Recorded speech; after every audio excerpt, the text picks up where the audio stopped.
आज के एपिसोड की शुरुआत होती है जहां हीर नवाब से कहती है कि हम दोनों में से कोई भी सीपीयू नहीं छोड़ेगा क्योंकि हमारी एक डील है।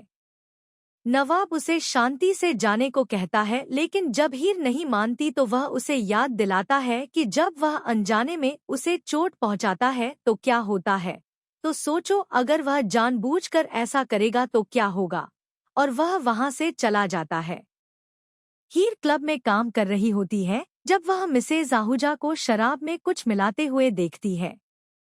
वह घबरा जाती है और मैनेजर को बताती है, लेकिन जब मैनेजर आता है तो बोतलें सही तरीके से सील की हुई मिलती हैं और वह कहता है कि बिना सबूत वे किसी मशहूर बिजनेसवुमन पर आरोप नहीं लगा सकते।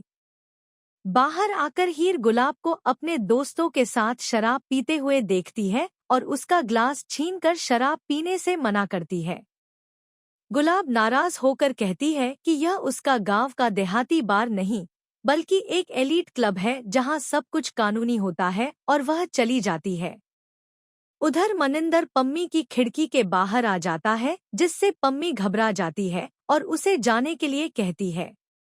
मनिंदर कहता है कि उसने रिश्ता गलत तरीके से शुरू किया था और उसे पहले उसके माता पिता से मिलना चाहिए था। वह पम्मी से पूछता है कि क्या वह उसे एक और मौका देगी और अपने माता पिता से मिलवाएगी, और पम्मी मान जाती है। बाहर आकर वह गुलाब से मिलता है और कहता है कि पम्मी ने उसे दूसरा मौका दे दिया है। गुलाब उसे पैसे देकर कहती है कि बस उसकी प्लानिंग के हिसाब से काम करना है। हीर क्लब से निकलकर ऑटो लेती है, लेकिन ऑटो चालक उसे गलत जगह ले जाता है। हीर को शक होता है और जब वह उतरने की कोशिश करती है तो ऑटो चालक उसे रोकता है। हीर उसके आंखों में डिओडोरेंट स्प्रे कर देती है और उसे मारना शुरू कर देती है, तभी कोई पीछे से उसकी कमर पकड़ लेता है। हीर मुड़ती है तो देखती है कि वह नवाब है और ऑटो ड्राइवर समीर था। हीर पूछती है कि नवाब ने उसका अपहरण क्यों किया, तो नवाब कहता है कि उससे बात करने का उसके पास और कोई मौका नहीं था क्योंकि उसकी माँ क्लब में है और टीना कॉलेज में। समीर पूछता है कि उसने डिओडोरेंट क्यों स्प्रे किया और हीर व नवाब दोनों बोलते हैं कि उनके पास पेपर स्प्रे नहीं था, और नवाब को वह पुरानी बात याद आ जाती है जब हीर ने पहले भी उसके आंखों में स्प्रे किया था। नवाब उसे अंदर आने को कहता है और बताता है कि यह टीना का फार्म हाउस है। हीर उसे साफ कहती है कि वह सीपीयू नहीं छोड़ेगी।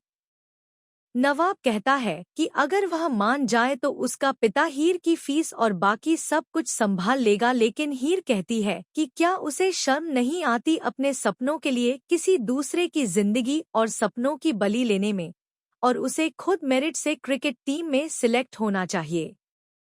तभी समीर बताता है कि टीना आ रही है। नवाब हीर से जाने की रिक्वेस्ट करता है, लेकिन वह मना कर देती है। टीना अंदर आती है और नवाब देखता है कि हीर जा चुकी है। टीना खुश होकर कहती है कि उसके पिता अब नवाब को पसंद करने लगे हैं और अब उन्हें अपने रिश्ते को आगे बढ़ाना चाहिए। नवाब मना कर देता है, कहकर कि यह सब नया है और वह शर्मिंदा महसूस कर रहा है। टीना कहती है कि लड़कियां शर्माती हैं, लड़के नहीं, लेकिन नवाब कहता है कि लड़के भी शर्माते हैं। टीना वैलेंटाइंस डे का जिक्र करती है और कहती है कि वह उसे किस करे, गाल पर ही सही, ताकि साबित हो जाए कि वह उससे प्यार करता है। पर्दे के पीछे छिपी हुई हीर यह सब देखकर भावुक हो जाती है। नवाब जानबूझकर छींक का बहाना कर लेता है और कहता है कि वह उसे इन्फेक्शन नहीं देना चाहता, इसलिए दूर रह रहा है। टीना दवा लाने चली जाती है। हीर चुपचाप बाहर निकलकर अपना बैग लेती है और चली जाती है, और नवाब बस उसे जाता हुआ देखता रह जाता है।